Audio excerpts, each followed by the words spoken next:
Hello everybody, welcome to a brand new Let's Play series of Arthenex Plays Age of Wonders 3, The Eternal Lords. So, those of you who have been following the channel since the beginning will remember that in one of my early Byzantium Let's Play episodes, I mentioned that as soon as the Eternal Lords expansion came out that I would be starting a playthrough of it. It's taken me a little bit longer than I had originally hoped to get this going, mainly due to some other commitments that I have that have taken me away from doing as much recording as I once was doing.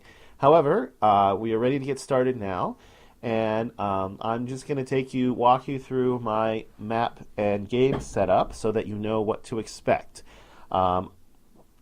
I have a pretty specific, there's some things about Age of Wonders 3 that I really like, and some other things that I don't.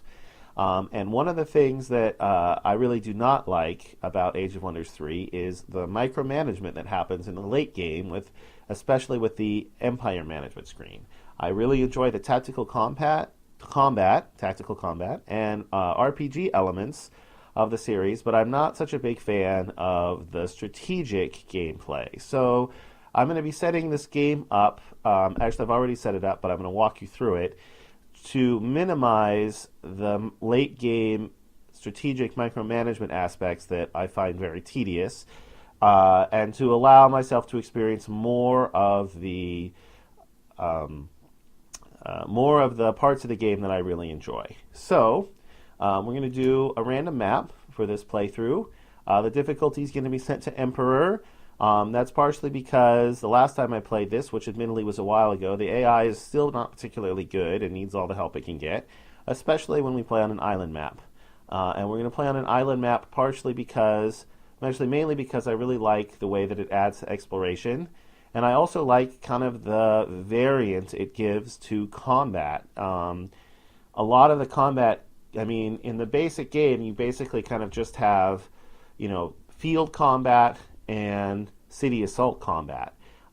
When you play on an island map, you also get some ship combat, which spices things up. It also allows more of the units that are in the game to be seen when you play on an island map. When you don't, even on a map like Continents, all of the aquatic monsters are pretty much irrelevant. But on an island map, they're not.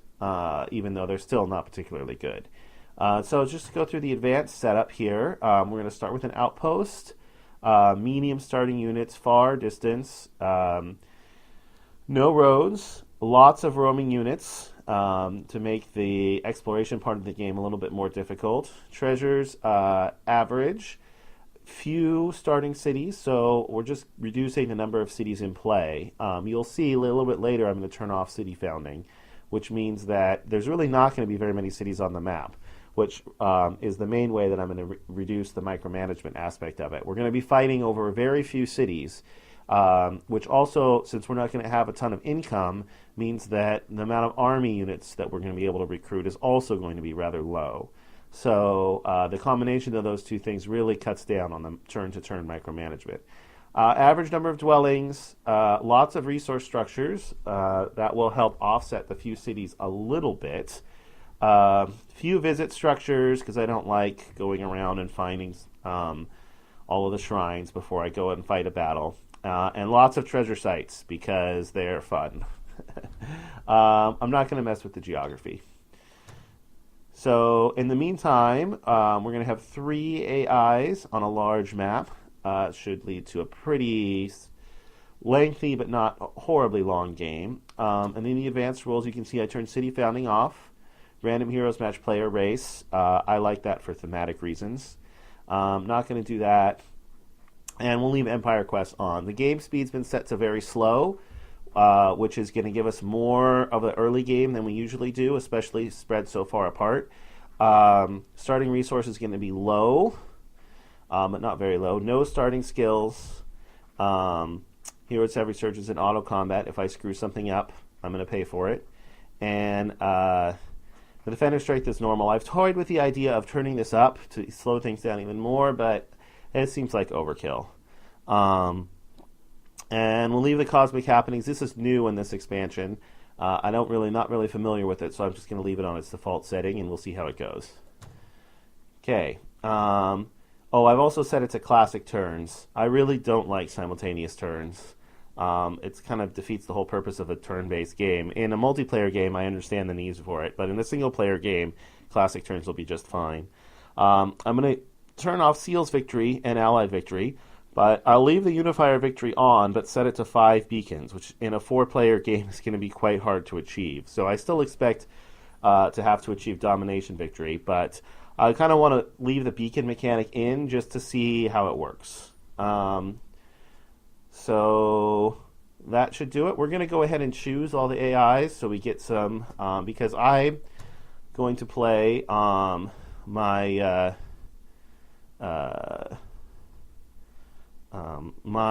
pre-built Dracionian Sorcerer here,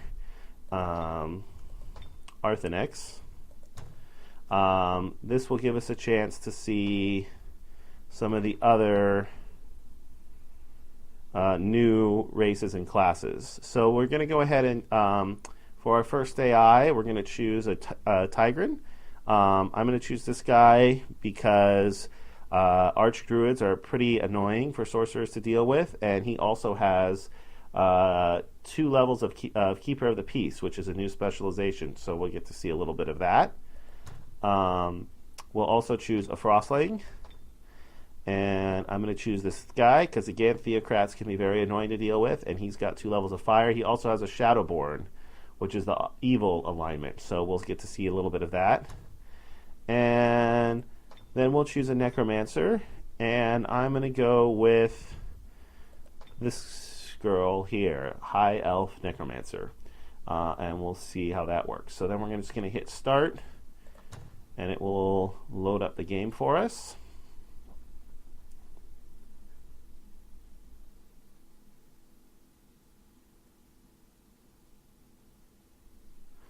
And we'll see where we're at. Okay. Your rise to power begins. Alright, looks like we've got a pretty solid set of starting skills to research. And our opening hero is a Warlord. Okay, I can work with that. Not my favorite opening hero type, but still a pretty good one. And let's see, we did not get any Elders in our starting army, which is unfortunate. But we did get a couple Cavalry and a Pikeman. And a couple of these guys. Let's see, we got a Mana Node, it looks like, as our opening Mana Node. 1 Magma Forge close by. Not a super great start, to be honest with you. Let's go ahead and start by going out and grabbing this gold. And we can go ahead and grab this as well.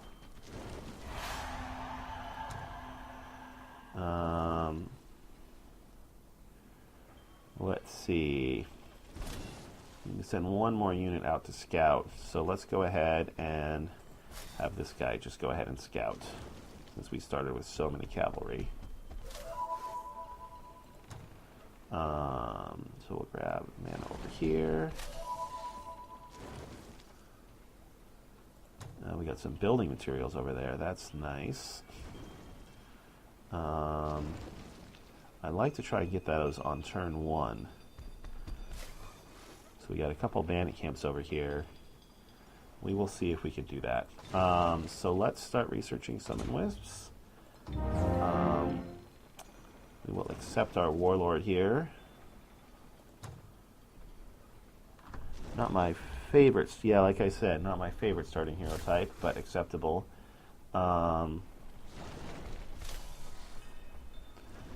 And let's see, can we get there? Yeah, we can. So we'll move there. We'll send him to attack this Mana Node.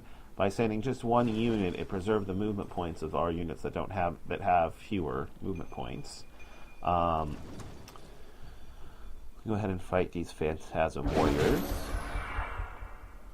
Kind of like to see what free building I get from those building materials on turn 1, so I know what to build.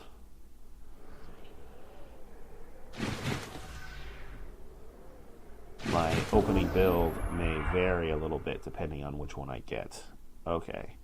So with no elders, these guys are going to be kind of bad.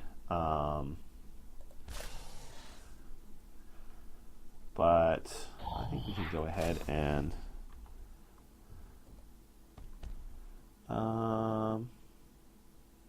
yeah, let's just go ahead and shoot him.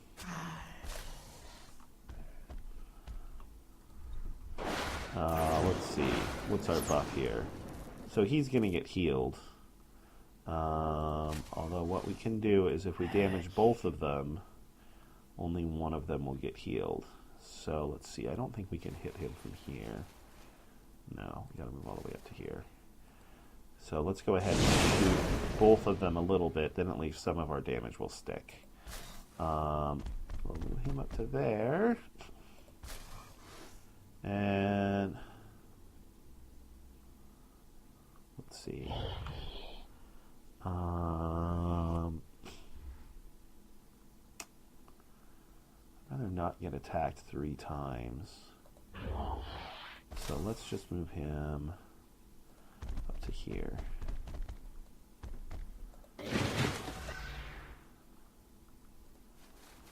And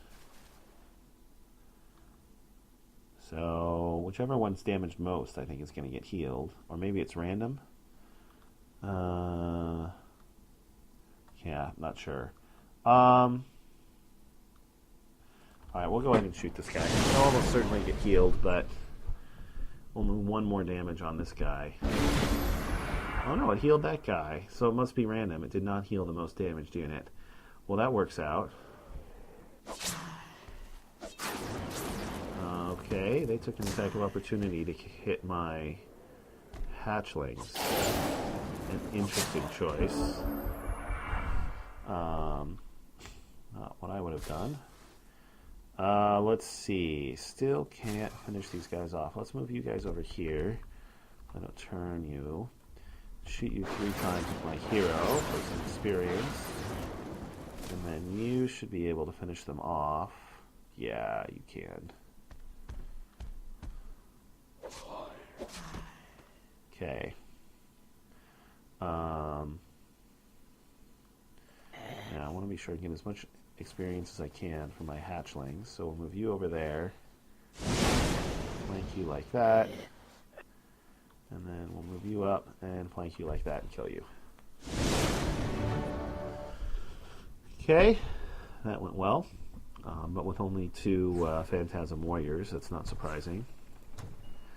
Okay, so you back over there, move you to there, and then let's go grab. So the building materials, it doesn't matter. So we'll send one of these guys in there to grab them. We're not going to get an item out of them, so we don't have to send one of our heroes. We got a crossbowman, a prospector, a boar rider. Okay.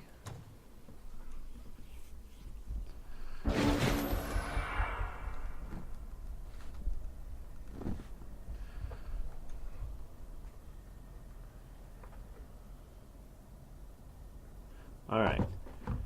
And they're going to advance. That will at least make the combat shorter.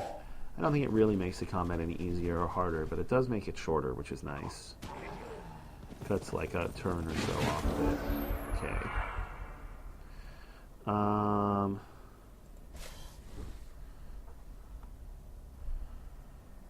So let's see.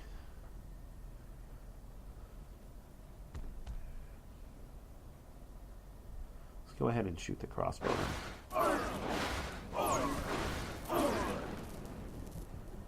And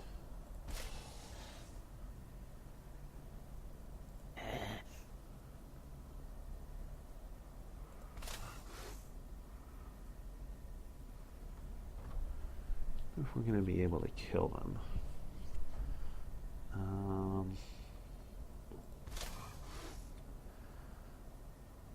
18 to 26.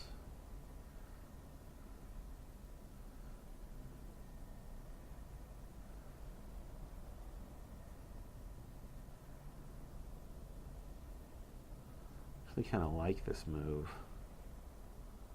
It's pretty aggressive, but I think it will pay off. So let's do it. If we don't kill them, we can kill them with one of the hatchlings. Alright, we killed them. Then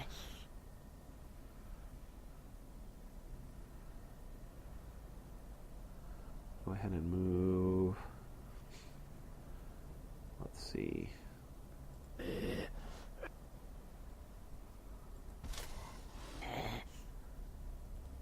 you up to here.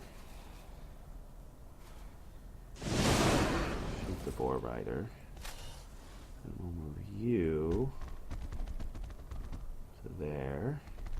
Guard. You to here. Guard. And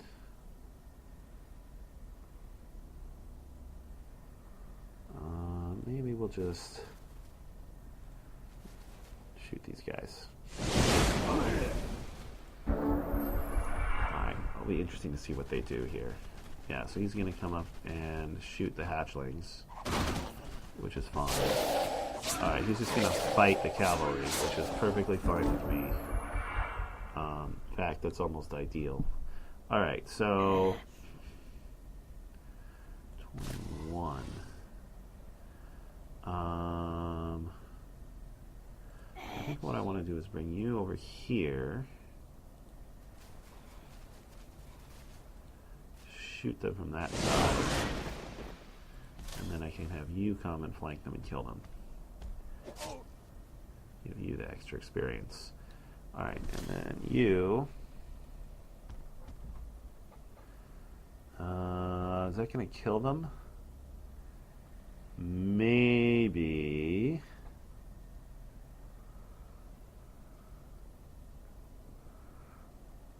You reach them? Alright, so let's go ahead and not kill them with my hero.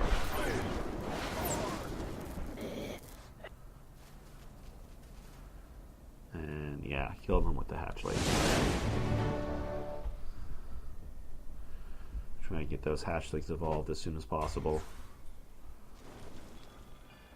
Alright, and we can get a choice of 2 now. I don't think we didn't used to get a choice of 2, so that's awesome.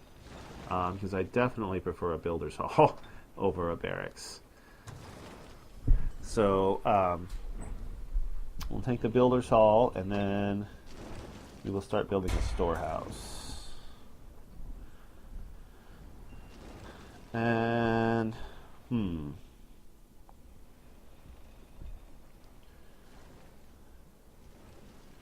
yeah, let's go ahead, clear out that magma forge. It's going to be pretty far out of our way if we don't. And then we'll swing down and clear out these bandit camps. Okay. And I'm pretty sure that's all of our, that's all of our armies. So we'll end our turn.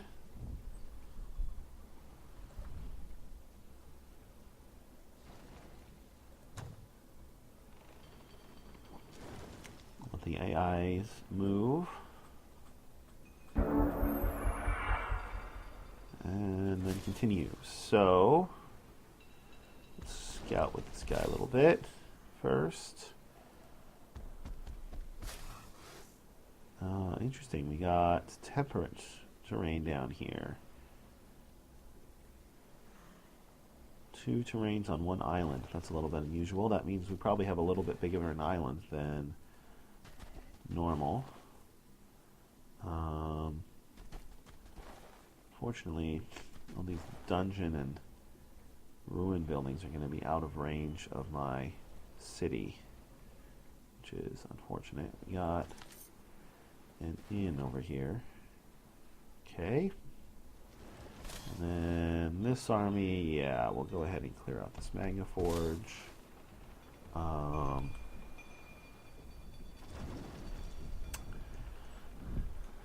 Let's go ahead and move this guy in there. And everybody wants to fight me. Nobody wants to run away. Choking fumes. Right, from the Magma Forge.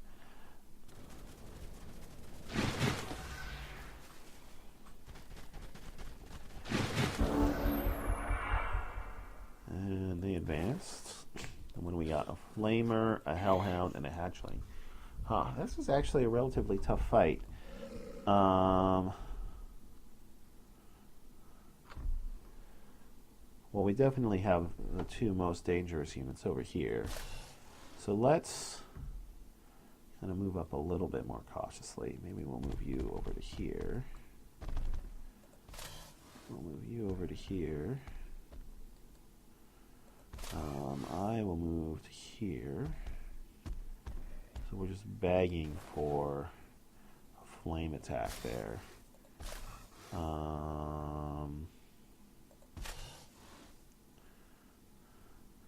Let's go ahead and move you out of range of any possible flame attacks. And we'll move you there. Alright, so we can't all get hit by one now. Okay, move you up very slowly. And these two units can swing around this side. I'll move you up as far as you can go, I think. Same with you. Okay. We could cast a spell here. What spells do you know? Last Stand and Lion's Courage.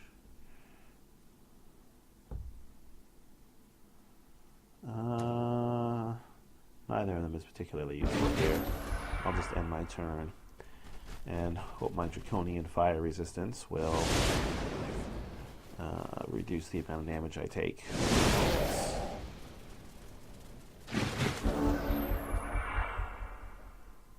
Interesting move to there. We definitely want to engage those flamers. Let's go ahead and attack them twice.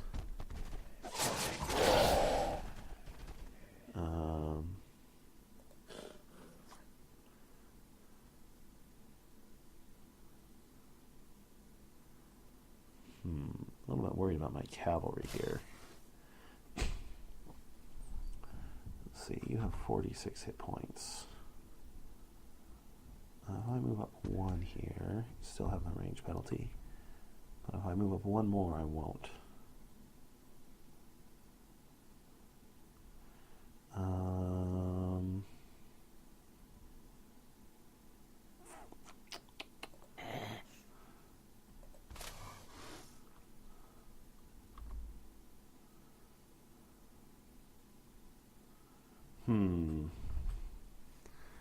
I'll be careful here. I don't want to lose my hero. Let's just do this. I could have done a little bit more damage if I'd moved up one more, but I've been a little bit more danger as well.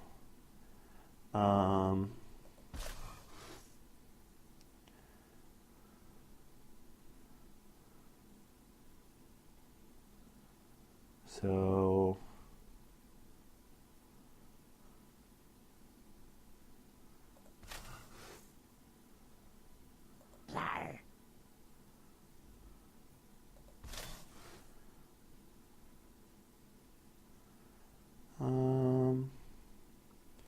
yeah, I'm gonna send you after these guys.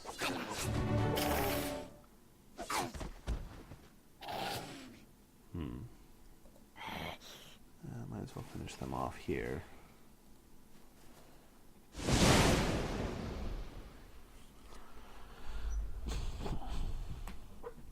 Alright, which means I just have 2 units left.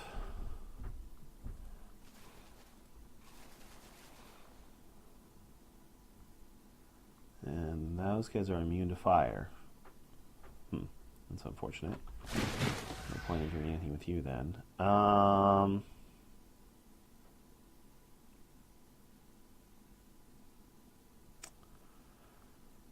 Not a huge fan of it, but I think my best move is to do this.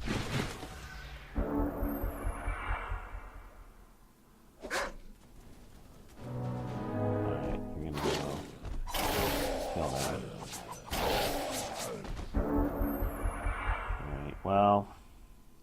That's all right. I've got a spare cavalry that I'm using as a scout anyway. Oh, I can't reach him, huh?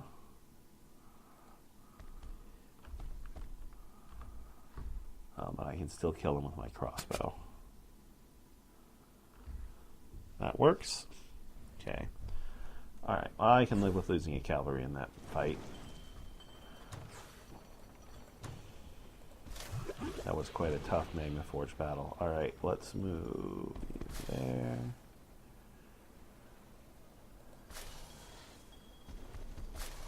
And we meet up with the rest of the army there. And this is just 3 scoundrels. So you're going to have to come back next turn, so you won't be able to keep going. But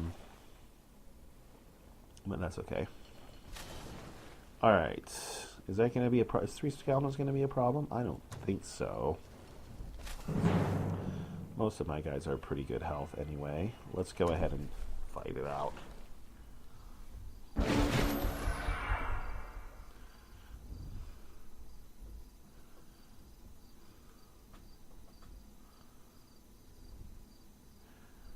Okay. Shoot? No. No shooting at all, huh? Okay. Let's go ahead and kill this fence. Hopefully that will allow my ranged attackers. Let's see.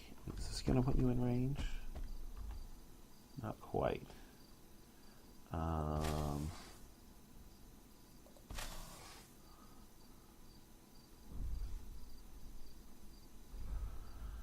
ahead and move you all the way up to here then. The range penalty. And let's move you up to there.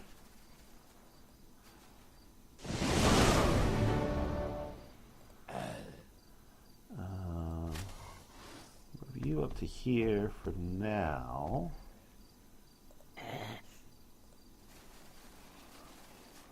To there. Not going to kill you. Will definitely kill you. Alright. Yeah, go ahead and shoot those guys then. And you can go kill these guys. And level up. Nice. Okay, I hope I don't kill that guy. No. Although, he's got 16 health left. Alright, you can kill these guys just by meleeing them to death. So I want you to do that.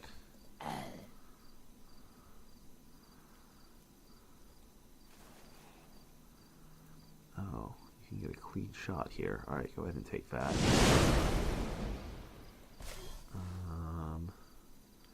You probably can't get a clean shot no matter where I send you.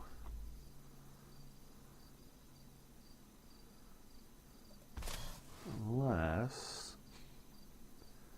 let's move these guys back. Maybe if I send you up here. Nice. You killed them? Awesome, you killed them, which leveled you up. Alright. So, we'll send you... I realize it's not a great shot, but it will just guarantee that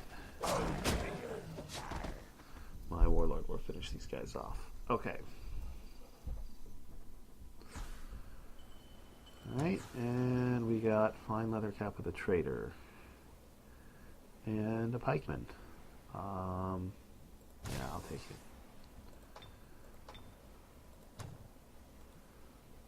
It's the end of these guys' movement anyway, I think. Yeah, it is. Alright, so we'll put the cap on the warlord. He is an outlaw and a traitor now, apparently.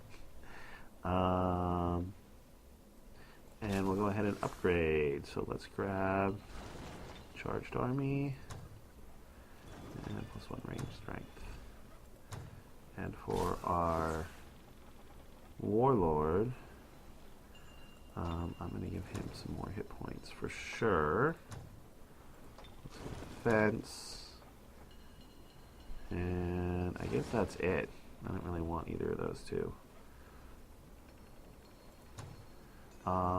And I think I'm going to put a cut in this episode here.